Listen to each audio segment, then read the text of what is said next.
Большой минус в том, что больной человек может не знать, что он болеет первые 10 дней, то есть инкубационный период данного заболевания 14 дней.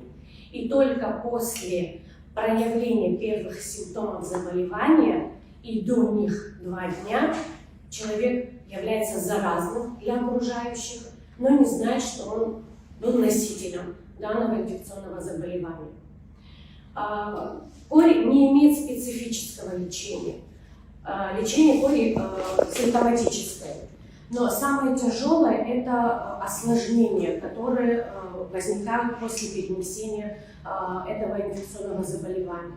Осложнениями могут быть такие диагнозы, это как отит, это пневмония, бронхит, ларингит. Но, к сожалению, самое ужасное, что данное заболевание детей первых лет жизни до 5 лет может привести к летальному исходу.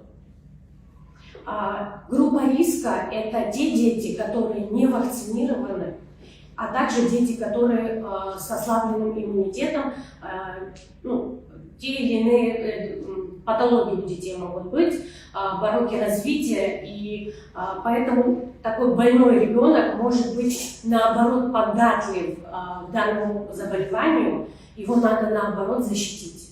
Следовательно, основной, главной профилактикой этого инфекционного заболевания это является вакцинация. Вакцинация детского населения проводится от кори, проводится дважды. Это в 12 месяцев и в 6 лет. А далее уже взрослому населению каждые 10 лет, в зависимости от того, как у ребенка, у человека, далее в последующем взрослого человека вырабатывались антитела на предыдущую вакцину.